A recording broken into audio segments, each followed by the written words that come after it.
जय हिंद साथियों, कैसे हैं? उम्मीद करते हैं कि बहुत बढ़िया होंगे, मस्त और ज़बरदस्त होंगे। चलिए आपके सामने एक बहुत ही महत्वपूर्ण टॉपिक जो सभी कॉम्पिटिटिव एग्जाम के लिए, जितने भी प्रतियोगिता परीक्षाएं हैं उनके लिए, साथ ही साथ क्लास 10th के लिए बहुत ही महत्वपूर्ण होने वाला है। जो चैप्टर 4 है इतिहास का, क्लास 10th में भारत में राष्ट्रवाद। तो भारत में राष्ट्रवाद से संबंधित, भारतीय स्वतंत्रता संग्राम से संबंधित बहुत सारे महत्वपूर्ण प्रश्नों का इसमें हम सोल्यूशन करने जा रहे हैं, देखने जा रहे हैं। उम्मीद करते हैं कि यह वीडियो आपके लिए बहुत ही हेल्पफुल होगी और मददगार होगी। यदि हमारे ये क्वेश्चंस आपको पसंद आए तो वीडियो को अधिक से अधिक शेयर करें और हमारे पेक्स ऑनलाइन क्लासेज को सब्सक्राइब करना ना भूलें। चलिए क्लास को शुरू करते हैं जी। तो हमारा पहला क्वेश्चन है दोस्तों, क्वेश्चन नंबर पहला है कि भारत में राष्ट्रवाद के उदय का क्या कारण था? भारत में राष्ट्रवाद के उदय का कारण, भारत में आधुनिक राष्ट्रवाद के उदय का गहराई से कारण किसको माना जाता है जी? क्या यूरोपीय पुनर्जागरण को मानते हैं, औपनिवेशिक विरोधी आंदोलन को मानते हैं, या औद्योगिक क्रांति को मानते हैं, या अंग्रेजी शिक्षा को मानते हैं जी? ठीक है, तो इनमें से ऑप्शन थोड़ा सा मिसमैच है। इनमें से ऑप्शन अगर ई हम ले लेते हैं तो होगा इनमें से सभी। क्या होगा मेरे दोस्तों? इनमें सभी, यानी कि जितने भी ऑप्शन है सबके सब भारत में आधुनिक राष्ट्रवाद के उदय के कारण है। कैसे? तो यूरोपीय अगर पुनर्जागरण की बात करते हैं तो यूरोपीय पुनर्जागरण में आपको आता है इटली एवं जर्मनी। दो देश ऐसे थे, ये देश ऐसे थे जिनका पुनर्जागरण होता है, जिनमें नए सत्ता का परिवर्तन का लहर आता है। अगर इन लघु राष्ट्रों के एकीकरण का, तो इटली और जर्मनी का एकीकरण होता है 1871 ईस्वी में। इन दोनों राष्ट्रों का एक साथ लगभग एकीकरण पूर्ण होता है। तो यूरोपीय पुनर्जागरण भी भारत में आधुनिक राष्ट्रवाद के उदय का कारण है। अब दूसरा सवाल है औपनिवेशिक विरोधी आंदोलन। भारत में बहुत सारे औपनिवेशिक विरोधी आंदोलन हुए हैं।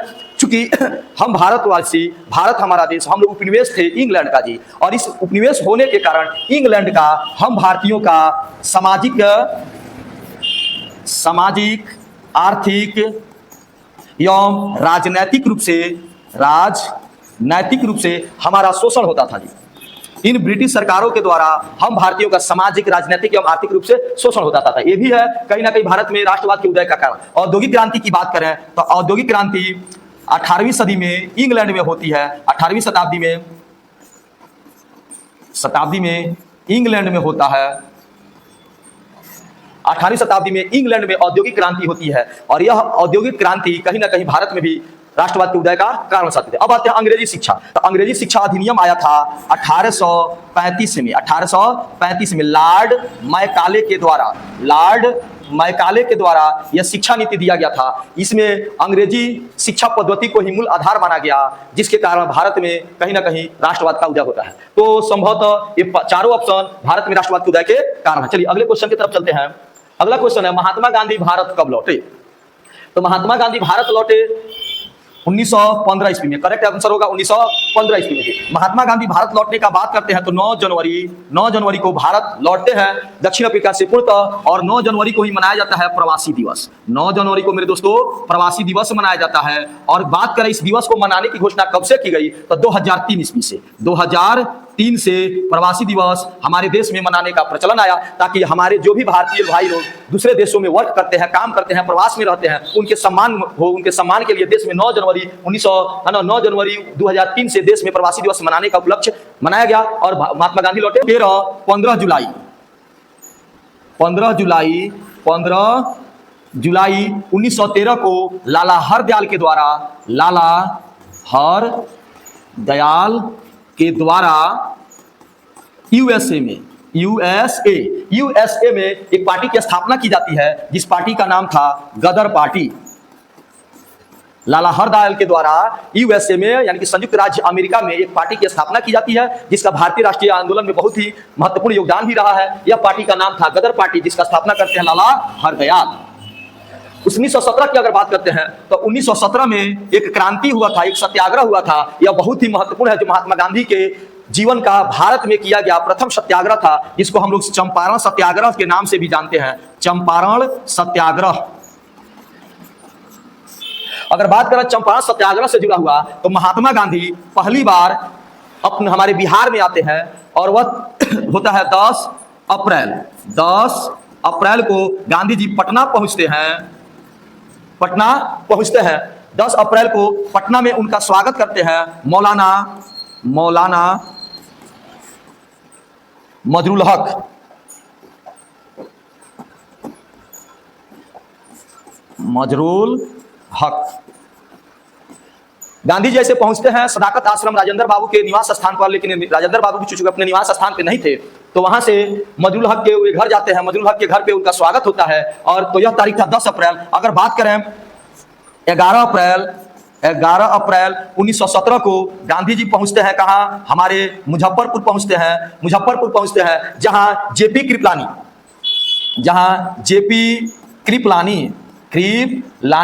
के द्वारा उनका स्वागत किया जाता है। जेपी कृपलानी और उनके दोस्तों के द्वारा उनका स्वागत किया जाता है। और यहीं पर पहली बार डॉक्टर राजेंद्र प्रसाद से मुलाकात, पहली बार मुजफ्फरपुर में गांधी जी की मुलाकात श्री राजेंद्र बाबू से होती है। अब बात करते हैं चंपारण सत्याग्रह। चंपारण में जो पहुंचे थे गांधी जी 15 अप्रैल 1917 को चंपारण की धरती पर गांधी जी पहली बार आते हैं। अब बात करते हैं अगर 1919 की, तो 1919 में एक हमारे भारतीय इतिहास का बहुत बड़ा दुर्घटना हुआ था। वह तारीख था 13 अप्रैल 1919, 13 अप्रैल 1919, जिसको हम लोग बोलते हैं जालियावाला बाग हत्याकांड। जालियावाला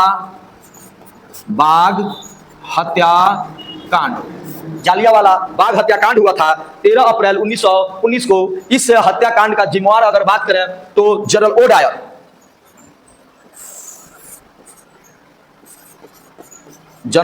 ओ डायर इस हत्याकांड का जिम्मेवार था, जिसने लगभग अपने पूरे बटालियन के साथ जालियावाला बाग हत्याकांड को पूरे तरफ, जालियावाला बाग को जहां पर एक सभा हो रही थी, उस सभा इस कारण से हो रही थी कि 6 अप्रैल 1919 को राष्ट्रव्यापी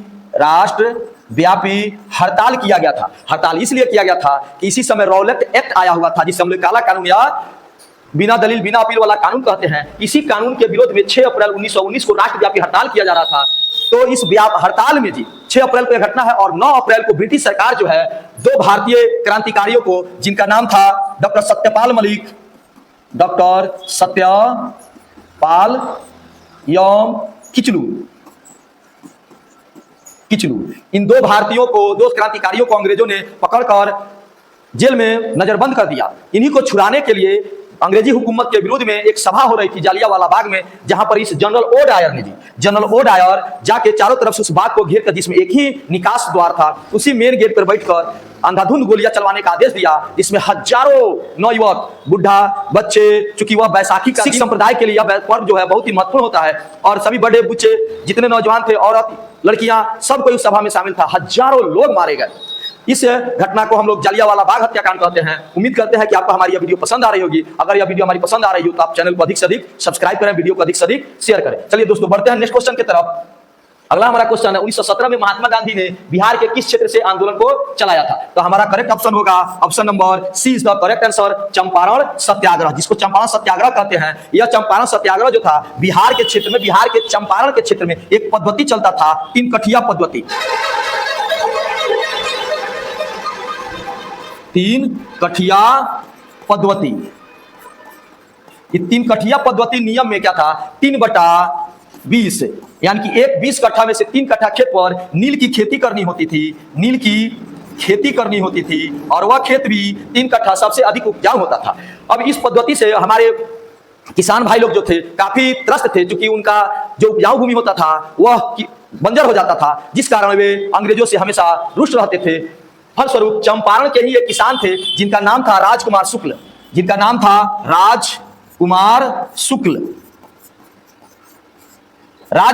के द्वारा, जो चंपारण के चनपटिया शहर के सतवरिया गांव के रहने वाले थे, उनके द्वारा गांधी जी को चंपारण की धरती पर आने का न्योता दिया जाता है। और राजकुमार शुक्ल जो है लखनऊ अधिवेशन में, कांग्रेस का लखनऊ जो अधिवेशन हुआ था, लखनऊ अधिवेशन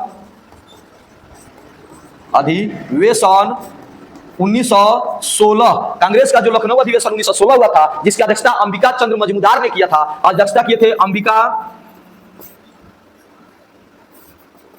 अंबिका चंद्र मजमूदार ने इस लखनऊ अधिवेशन की अध्यक्षता किया था। वहां पे राजकुमार शुक्ल पहुंचते हैं और गांधी जी से अपनी समस्याओं को कहते हैं। गांधी जी कहते हैं ठीक है कि हम चंपारण में आएंगे, और गांधी जी चंपारण में पहुंचते हैं। वह 15 अप्रैल 1917 को गांधी जी चंपारण की धरती पर पहली बार पहुंचते हैं। अब बात करते हैं अगर खेड़ा सत्याग्रह का। खेड़ा सत्याग्रह एक किसान आंदोलन था। यह एक किसान आंदोलन था। इस आंदोलन को 22 जून 1918 में आंदोलन को चलाया गया था। यह आंदोलन का चलाने का कारण था कि वहां पे सूखा पड़ गया था। सूखा पड़ने के कारण अनाज बढ़िया नहीं हुआ, फसलें सूख गई, किसान इससे परेशान हो गए, और वहां के जो अंग्रेजी हुकूमत थी या जो जमींदार थे उनके द्वारा लगान वसूलने का जबरदस्ती दबाव डाला गया। फलस्वरूप इस लगान के विरुद्ध 13 में जी किसान आंदोलन चलाया गया 22 जून 1918 को जी। अब बात करते हैं अहमदाबाद आंदोलन। यह एक मजदूर आंदोलन था। यह एक मजदूर आंदोलन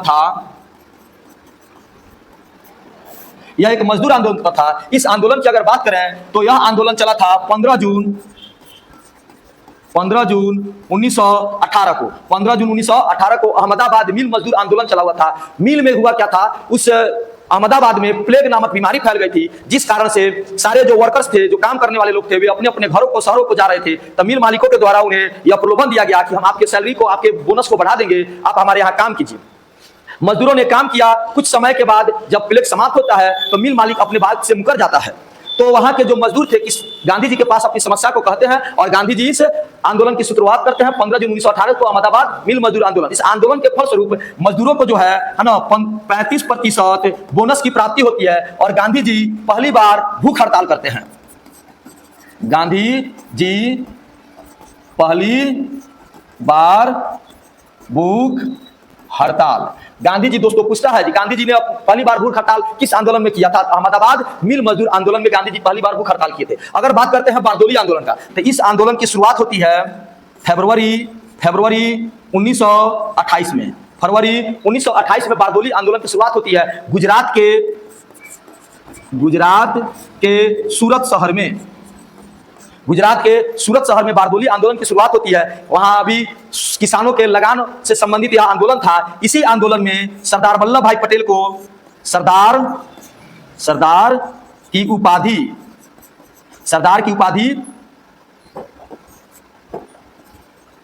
उपाधि महिलाओं के द्वारा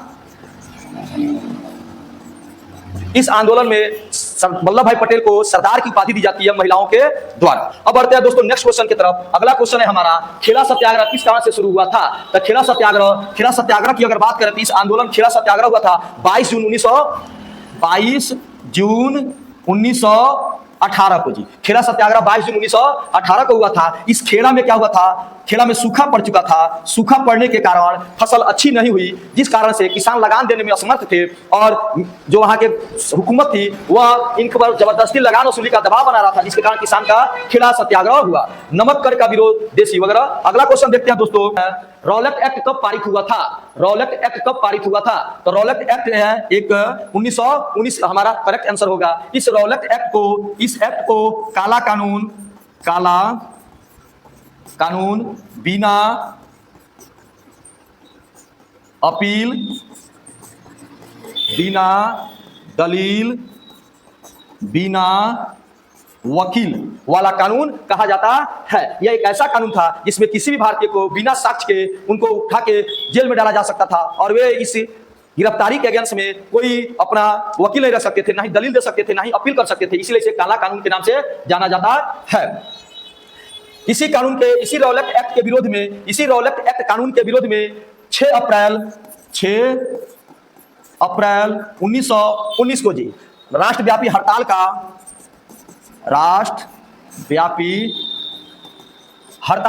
किया गया जी, जिसके एवज में 9 अप्रैल को सत्यपाल मलिक एवं किचलू को गिरफ्तार किया गया। फलस्वरूप उनको छुड़ाने के लिए एक सभा हो रही थी। पंजाब के अमृतसर के जालियांवाला बाग में एक सभा हो रही थी। 13 13 अप्रैल 1919 बैसाखी का दिन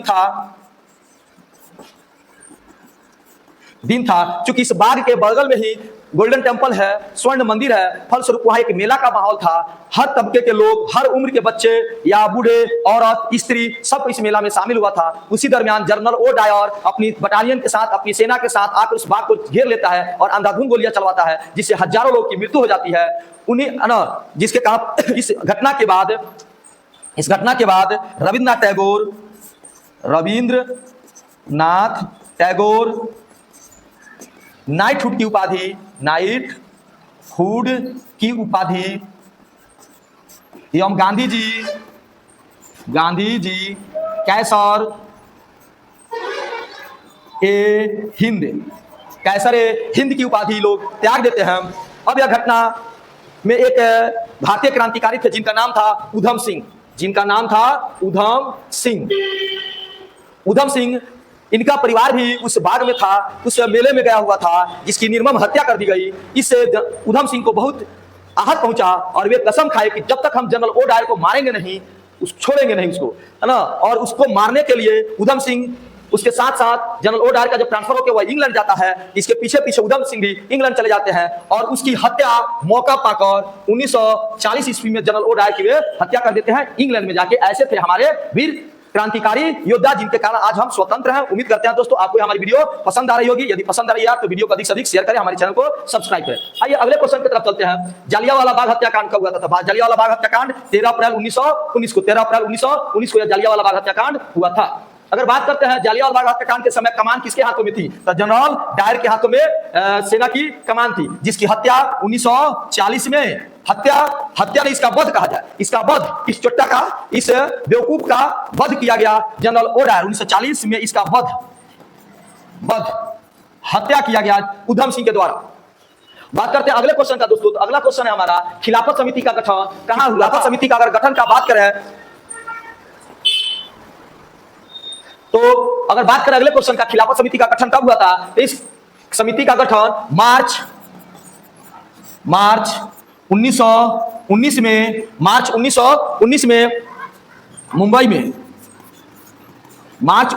में मुंबई में इस समिति का गठन किया गया प्रथम विश्व युद्ध के बाद किया जाता है इसका गठन। प्रथम विश्व युद्ध में जो था, भारतीय मुसलमानों ने अंग्रेजों का साथ दिया था और उनसे यह वादा लिया था कि यदि इस युद्ध में तुर्की जो मित्र राष्ट्र की तरफ से लड़ रहा था, अगर हार भी जाता है तो उसके साथ कोई दुर्व्यवहार नहीं किया जाता है। लेकिन अंग्रेज साहब अपने इस वादा को नहीं किए और जो ऑटोमन साम्राज्य था उसको तहस नहस कर दिए। तुर्की के साम्राज्य का खलीफा का पद क्या किए, हटा दिए, जिससे भारतीय मुसलमान बहुत खपा हुए और भारत में खिलाफत समिति का गठन किया गया अंग्रेजों के खिलाफ, है ना, उस तुर्की सम्राट खलीफा के समर्थन में जी। आइए अगले क्वेश्चन की तरफ चलते हैं। अगर बात करें महात्मा गांधी ने किस पुस्तक में कहा है कि ब्रिटिश शासन भारतीयों के सहयोग पर टिका हुआ है? तो अगर क्या सत्य का प्रयोग, हिंद स्वराज, मेरी जीवन यात्रा या गीता रहस्य, इनमें किस पुस्तक में इसकी चर्चा है? तो इसका करेक्ट आंसर होगा हिंद स्वराज। 1909 ईस्वी में इस किताब को लिखा था और यह किताब उनके यात्रा के दौरान लिखी गई थी और यह यात्रा था लंदन से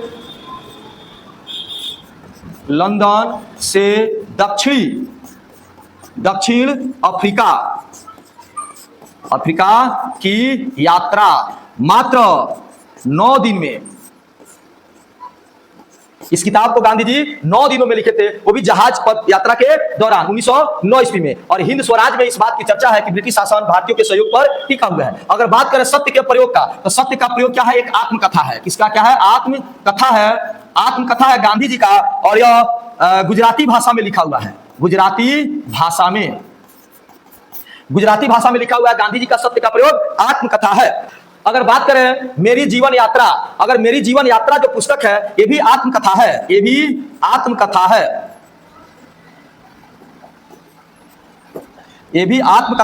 और किनकी आत्मकथा है? तो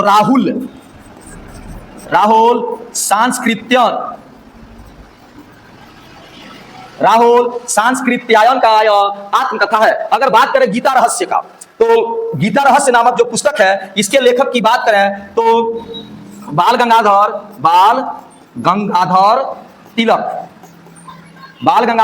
तिलक गीता रहस्य नामक पुस्तक के लेखक हैं। और यह पुस्तक उन्होंने मांडले जेल। यह जेल वर्तमान में म्यांमार जो देश है, जिसको तत्कालीन वर्मा कहा जाता था, उस समय वर्मा कहा जाता था, इस मांडले जेल में उन्होंने इस पुस्तक को, गीता रहस्य नामक पुस्तक को लिखा। जेल क्यों हुई थी? तो एक अखबार है उनका, केसरी अखबार। केसरी अखबार में वे ब्रिटिश हुकूमत के खिलाफ, ब्रिटिश सरकार के खिलाफ लिखने के कारण, ब्रिटिश सरकार के खिलाफ लेख लिखने के कारण उन्हें 6 वर्षों की सजा होती है। 6 वर्ष की सजा होती है ना, म्यांमार के मांडले जेल में। और उसी जेल से वे बाल गंगाधर तिलक गीता रहस्य नामक पुस्तक की रचना करते हैं। बात करते हैं दोस्तों अगर अगला सवाल का, कांग्रेस ने असहयोग आंदोलन को कब स्वीकार किया? तो कांग्रेस ने असहयोग आंदोलन, तो ऐसे असहयोग आंदोलन की शुरुआत की अगर बात करते हैं, असहयोग आंदोलन की शुरुआत होती है 1 अगस्त 1920 को। असहयोग आंदोलन की शुरुआत 1 अगस्त 1920 को मानी जाती है। तो कांग्रेस का किसी भी आंदोलन को चलाने के लिए कांग्रेस के अधिवेशन में कांग्रेस की सहमति लेनी होती थी। इसी दरमियान जब अधिवेशन होने वाला था दिसंबर में जी, तो 1920 में एक विशेष अधिवेशन होता है। कांग्रेस का एक विशेष अधिवेशन होता है। विशेष अधिवेशन 1920 कलकत्ता अधिवेशन होता है, जिसकी अध्यक्षता करते हैं लाला लाजपत राय। लाला लाजपत राय। इस अधिवेशन में यह जो कांग्रेस ने असहयोग आंदोलन के प्रस्ताव को रखा, लेकिन यह पारित नहीं हो सका क्योंकि CR दास ने इसका विरोध कर दिया। उसके बाद आते हैं 1920 का अधिवेशन होता है नागपुर में, जिसका अध्यक्षता किए थे वी राघवाचारी। इसी अधिवेशन में असहयोग आंदोलन के प्रस्ताव को स्वीकार किया जाता है और आंदोलन की शुरुआत होती है 1 अगस्त 1920 को। चलते हैं दोस्तों अगर अगले क्वेश्चन की तरफ, तो असहयोग आंदोलन की शुरुआत कब हुई थी? तो असहयोग आंदोलन की शुरुआत जनवरी 1920, जनवरी 1921, मार्च 1921, इनमें से कोई सा ऑप्शन सही नहीं। असहयोग आंदोलन की शुरुआत होती है 1 अगस्त 1920 को जी। 1 अगस्त 1920 को असहयोग आंदोलन की शुरुआत होती है। तो इनमें कोई सा ऑप्शन सब का सब गलत है। दोस्तों आपके लिए अगला क्वेश्चन है, आप कमेंट बॉक्स में इसका आंसर दें। अगर हमारी यह वीडियो पसंद आई हो तो आप अधिक से अधिक इसे शेयर करें। उम्मीद करते हैं कि हमारा यह जो कंटेंट है या हमारे द्वारा जो व्याख्या दिया गया है आपको बहुत पसंद आया होगा। यदि ऐसा है तो आप हमारे चैनल को सब्सक्राइब करें, वीडियो को अधिक से अधिक शेयर करें। चलिए मिलते हैं नेक्स्ट वीडियो में, धन्यवाद।